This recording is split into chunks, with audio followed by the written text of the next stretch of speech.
The most important thing to me was surviving. I was one kid around my mom and another kid around my dad, and I felt like, and it's kind of like fight for your right to exist and fight for your right to be who you are and not allow yourself to feel like a outcast, abandoned person or something.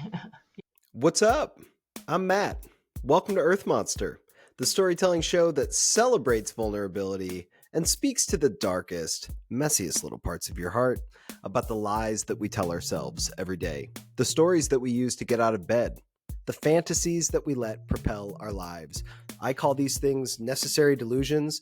You might call them dreams or plans or wishes or goals or something else, but I'm really interested in talking about the biggest ideas that we have had about ourselves and the world around us. The stories that we have told to help to shape or misshape the path that we have taken. So if you are the kind of Earth monster who probably needs therapy, but would rather listen to a podcast, subscribe to the channel. You have found your people. Today we are talking to Shannon. Shannon responded to this ad that I posted on Craigslist in the Seattle area in Washington State. And although Shannon was eager to talk when we got on the call, it's also kind of a big ask for a complete stranger. Like, hi, nice to meet you. What's the biggest idea you've ever had about yourself? So where do you even start with that? And so we decided to start with one of my favorite questions, which is, what was the most important thing in the world to you when you were 11 years old? 11 is this really important time when I think we're all sort of mid-step between delusions. You've got one toe still in the delusion of childhood, but you're also kind of looking at the adult world and realizing for the first time, I am going to be one of these grown-up earth monsters one day. I wonder what kind of earth monster I'm going to be. And I've asked this question to a lot of people, and I found that most of us are still holding on to some of the core ideas and feelings that we had about ourselves at that time. And Shannon is no exception. In fact, you'll see she goes right to it. It can be unexpected, but the more we unpack it, the more you can really kind of see the through line through her entire story. And what's really kind of beautiful about it is how she sort of explains how she took this thing that maybe felt like this vulnerable piece of herself and turned it into a purpose. So I hope you'll stick around to the end because the message that she leaves us with is a really good one. So let's go now to my conversation with Shannon. 11 years old. That was when I first heard Tom Petty. And let's see. So the most important thing to me was surviving. I had a pretty painful childhood. So Tom Petty, Don't Have to Live Like a Refugee, that song helped me get through my parents, back and forth between my parents. And so I guess the most important thing was trying to not live like a refugee. Yeah. Corny, of course, cheesy as that sounds, but yeah, it sounds cheesy to quote a rock and roll song, but yeah. Not at all. Can you tell me maybe the first time that you heard that song or what it meant to you at the time? Yes. I was literally in a pizza parlor called Weird Harold's Pizza. Or wait, no, that was the flavor of the pizza. It was called Gay 90s Pizza on Whidbey Island. I grew up on Whidbey Island, and I was 11 years old, and I heard that song on the jukebox, and I'd never heard Tom Petty and I never knew what they were. Till that day, I didn't know anything about them. And I heard that, and I literally ran to the jukebox, and I was like, oh my God, what is this? And then my friend Stephanie was with me, and she said, oh, my brother has this record. This is Tom Petty and the Heartbreakers. Didn't you know? And I'm like, I don't know who this is. And just the sound of the song just sounded like, just the voice, everything about the song, the guitar, the keyboard, the melody, the lyrics, everything. And I didn't even know actually I have the record. It's right here. So I didn't even know what he looked like. And I just loved the sound of his voice. And then I saw a picture of him and I went, oh my God, he looks like a grown up, like a little boy that I would chase little boys around the playground. And they look like him. These little yeah, I grew up in San Diego, and my mom and I had just moved from San Diego to Whidbey Island, and I did not want to move. And so Tom Petty has since become, I still love his music. I love every record they ever did. So I don't know if I'm saying too much or I'm not saying enough, No. but I remember vividly. Yeah.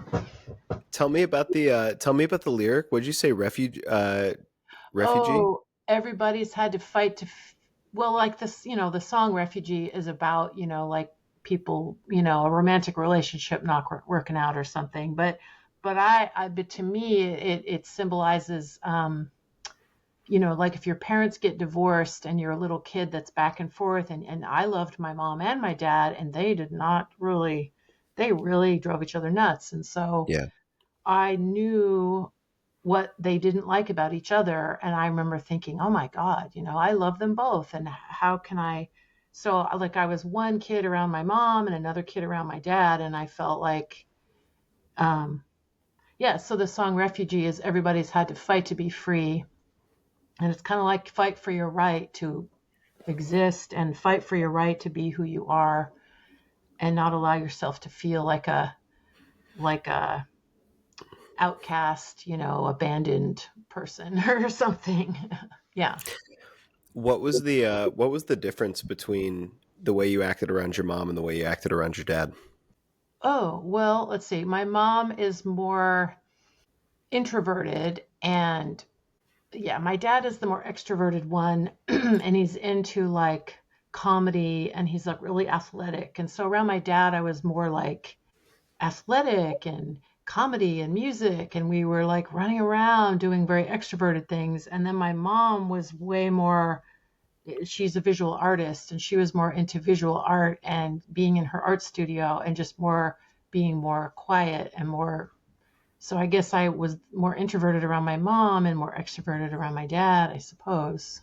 Which do you think was more authentic to who you really were? I'm still trying to figure that out, but I feel like I am definitely a little bit of both. Yeah, I think my personality, I seem more like my dad. I seem a little bit more like I work as an art model to make a living, and so like around lots of people, and I've done performance, and I'm kind of athletic, and I'm kind of. But then my mom is really into philosophy and like really deep thinking, like Eastern philosophy, and so I'm like a deep thinker like my mom, but then I'm more kind of socially active like my dad. Yeah. How long did you sort of straddle the? I mean, to be honest, it sounds like you're sort of still straddling these two sort of sides of your personality. But how long were you straddling that line with your parents?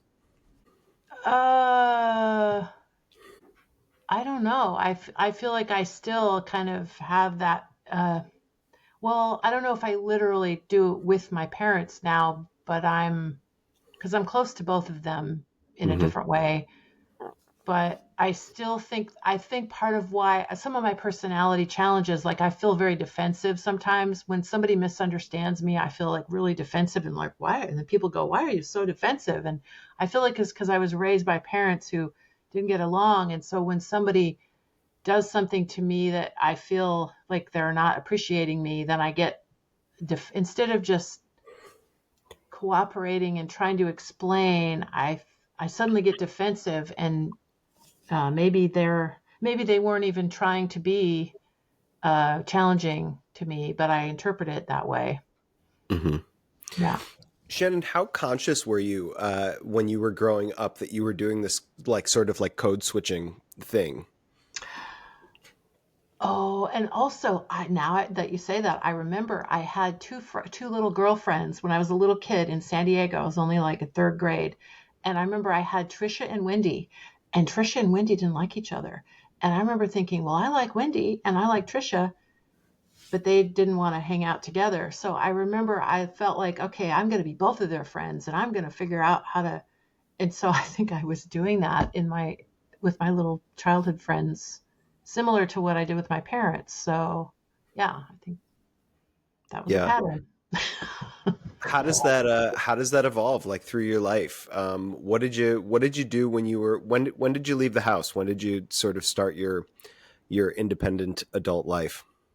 When I was 17, I graduated from high school and at age 17, and I moved from Whidbey Island, and then I moved to Seattle with my high school boyfriend. We moved in together, um, and that was my first time away from my mom's house. Yeah. And what did you do? What was the? I'm assuming that was like almost like a culture shock or something like that, going from a small island to a big city. Yeah. I kind of, except I was excited because my dad was a city. See, my mom lives in the country and my dad is more of a city person. And so I would Hmm. visit my dad on weekends in the city.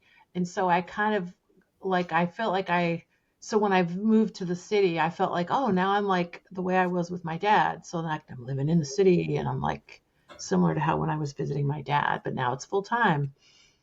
So what'd you do when you got there? What'd you do when you got to Seattle?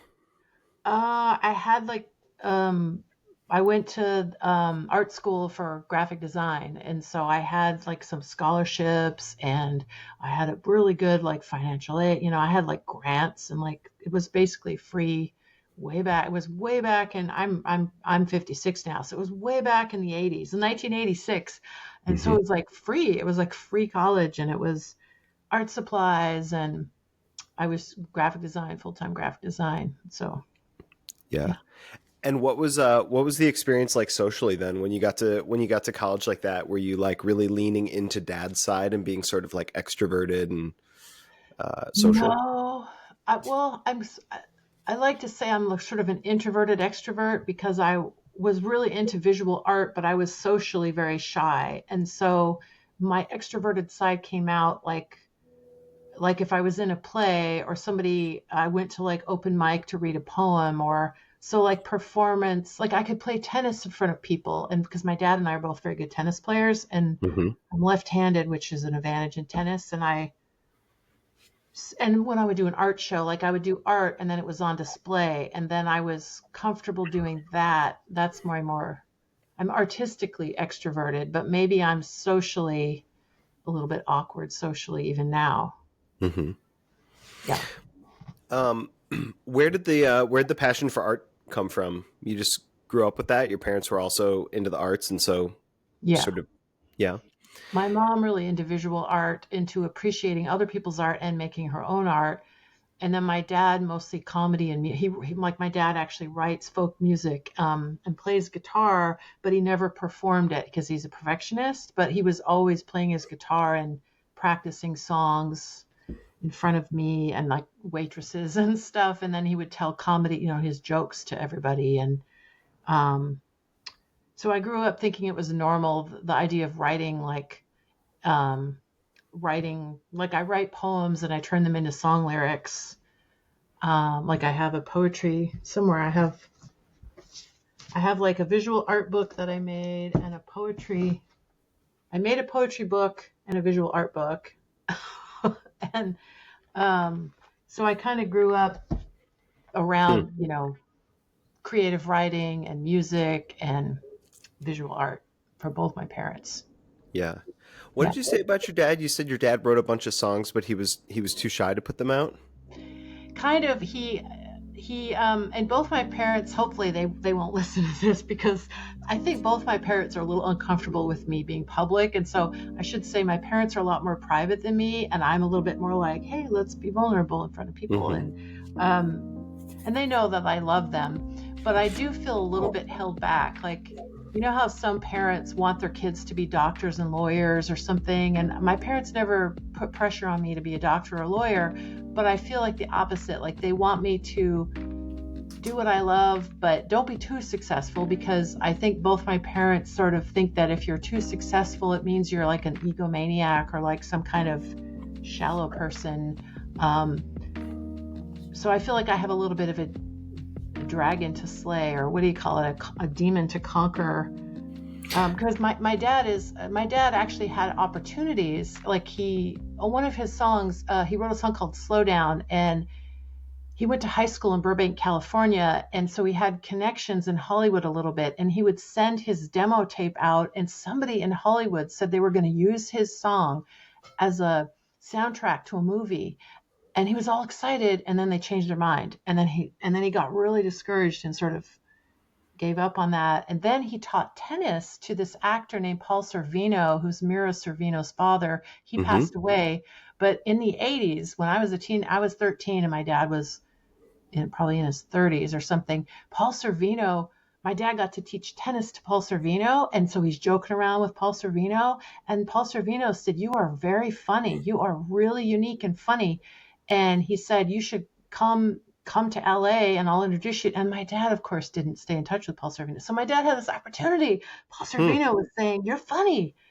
Come." My dad said he didn't want to be on stage because he's, too shy, but maybe he could be a comedy writer and write comedy for somebody else. And Paul said, "That's a good idea. We need unique, there's a lot of bad comedy writers. We need a good comedy writer." And damn it, my dad didn't follow up on that.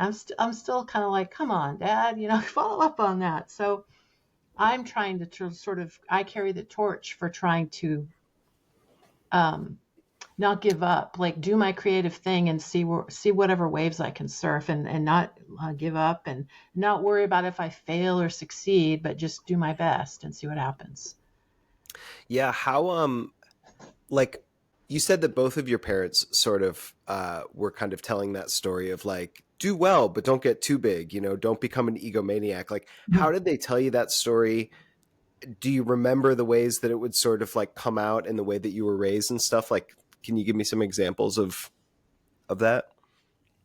Well, I just remember specifically like my dad and I would be listening to the radio and then he would say, "Oh, this song is overrated," or "This song is underrated." And then he had all this like philosophy about, "Oh, this person is famous because they're good looking, not because they're actually talented." And I was like, wait a minute. Okay, well, maybe that's partly true that it's all about being good looking, but it's like, but maybe we don't have to judge. Maybe we don't have to figure that out. And then my mom, there was in San Diego and on Whidbey Island, there was a pattern of, there was a stage mom that lived. My mom is the opposite of a stage mom. I was a little Yeah. shy, but I wanted to kind of be Shirley Temple and like sing and dance, be on stage. And I wanted my mom to encourage me, but I felt like she was like, I would take dance classes and then she kind of would encourage me, "Oh, let's go over here and just do some art and be quiet about it." And there was a stage mom that lived next door with these two little, I still remember their names. They were Chrissy and Lori that lived next door, and their mom was a stage mom and promoting them and going, "Look at my beautiful daughters. They tap dance." And I was like, "Oh, I'm jealous. I want a mom that, brags about how great I am," or something. And then my mom said, "Oh, that lady's on a power trip. Oh, that person's on a power trip." And then we moved to Whidbey Island, and there was two other little girls named Abby and Jessie. So there was Chrissy and Lori, and then there was Abby and Jessie, two other Hmm. little girls who had a stage mother. I was like, what a weird pattern. And then I remember feeling envious. And when I was 13, I even told Abby and Jesse, I said, "Hey, will you help mentor me? I'm a little shy, but I want to like do some acting and singing and dancing." And they're like, "Just do it." They didn't want to be I wanted them to be my mentor. So I guess I wanted my parents to be more mentors to me in terms of pursuing my artistic dreams or something. And Yeah. they seemed like they did encourage you to sort of like develop the artistic side of yourself, but they just didn't want you to like kind of put it out there. I think both of them, I think it's more like internal. They more like hold themselves back, and then I felt like I had to imitate that because I think they would verbally say, "Hey, go for it. Hey, audition for the play. Hey, go for it." But not, they weren't like encouraging enough. I guess it's up to me though to do that for myself. I did in high school though. I had like my art teacher and my music teacher, like all my teachers like recognized that I was gifted, and they sort of encouraged me a lot. Well, it's interesting because I feel like you're saying that your parents were, they want you to be successful, but not too much. Don't go into that. I really love that you say like, you don't become like an egomaniac or something, right? Yeah. And then I'm really just thinking of the photos that you sent me in your first email. So for everybody else, you found my ad on Craigslist and sent me some photos of you have is an art car is uh, a good Yeah. description. Should I show? I don't know if it'll the camera Please. focus. So it's laminated, so it's all shiny. But There's me with my Opal Moonstone. Oh, there. Opal Moonstone. It's a Honda Fit with rhinestones glued all over it. And then I'm wearing a bodysuit that's my artwork printed onto a bodysuit. I have another, I made this sticker that's there. Me in my Yeah. bodysuit with my art. And yeah.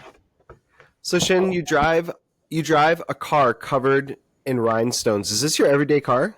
It's my daily driver, and I'm known for. I used to have a Seattle public access TV show called Goddess Kringen, and I would dance around in body paint and do monologues, and that's the way I would paint my. That's a self portrait, and then face paint. And now I drive around. So I used to have a public access TV show, and now I drive around. Whoops, sorry. And now I drive around in an art car all over Seattle and like wave at people that smile and enjoy my car. So unpack that for me. Talk to me about the art car. Talk to me about the motivation for it. What does it make you feel? How long have you been doing this? Where did the idea come from? I'm also known, one more thing.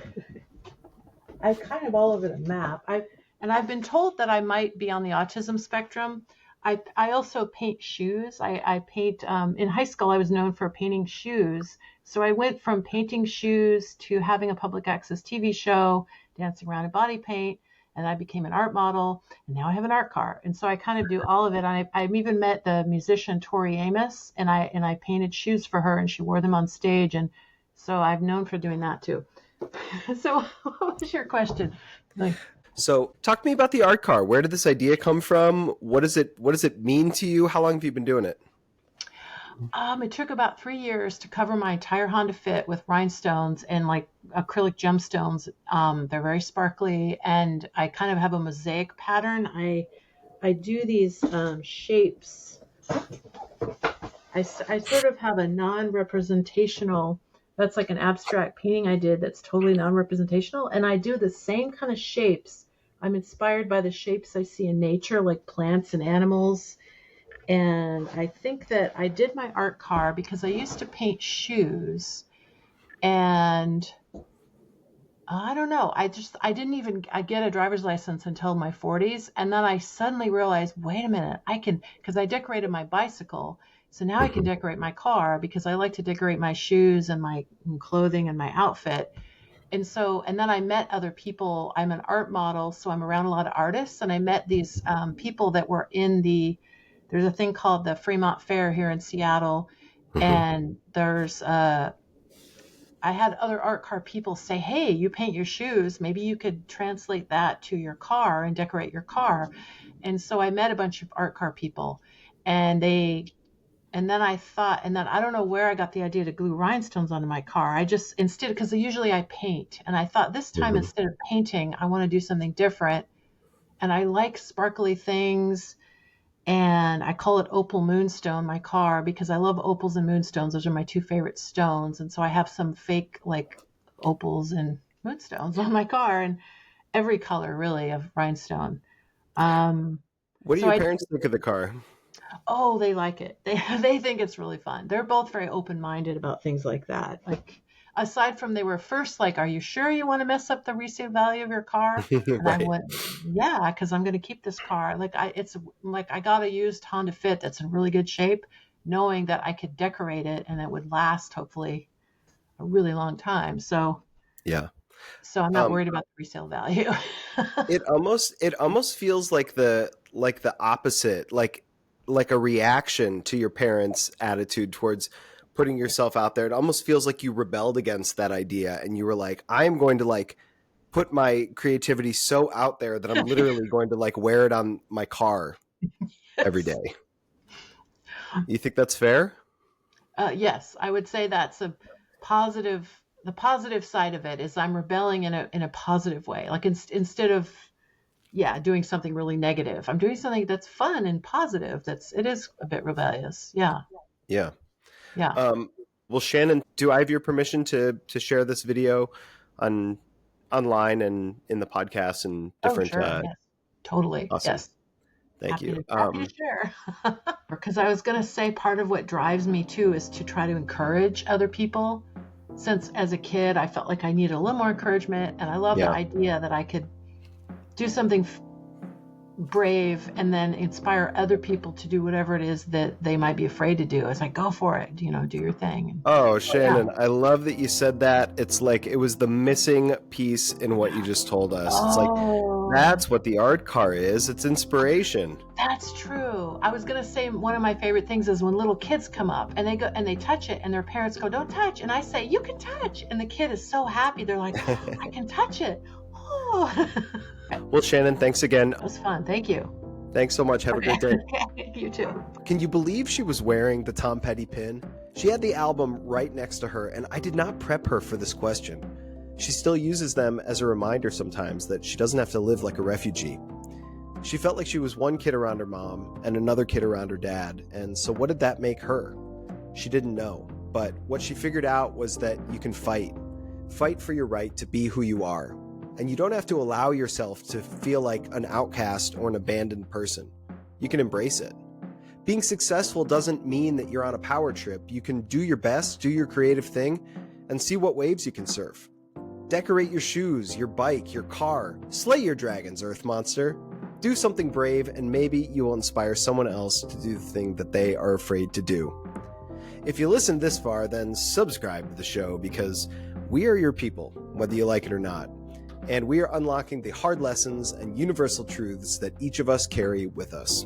We will be back next week with more epic, everyday stories of success and redemption.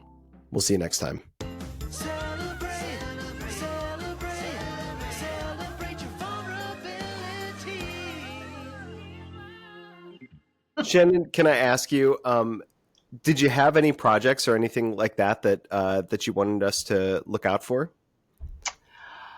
Well, I'm hoping I'm going to do a documentary film about my TV show, but I'm honestly a little bit overwhelmed. And so I'm looking for like a filmmaker that wants to work with me, but I'm working on it and I'm doing music. I'm doing really fun, interesting. I'm taking my poetry and turning it into music with Interactive Jack Records in Seattle. I met this amazing musician named Dave Flowers, who's kind of a one-man band, and he's really inspired by Prince as much as I love Tom Petty. He loves Prince. And so we've collaborated and we're doing this Kring flower, we call it Kring flower music because his last name is Flowers. And so Kring flower music is, I would love for more people to know about my music. It's really fun. Krin, K-R-I-N, flower. K-R-I-N-G and then flower, Kring flower or Goddess Kring. Yeah, music. And it's streaming on all the different, it's free to listen. It's streaming on a bunch of platforms, most of the music platforms, plus Bandcamp and all the different music platforms. Yeah. Excellent. And what about the public access show? Is it on YouTube? I was nude in a lot of it, so I can't really share that on YouTube, but I still have all the episodes of my show and I'm digitizing them. But I do have on my YouTube channel, it's Shannon Kringen on YouTube, and I have some old clips, the ones that I'm allowed to share. I do have little clips up there from like me from 20 some years ago, and then a bunch of new videos that I've made. Very cool. Videos. Yeah, it's fun. Very cool.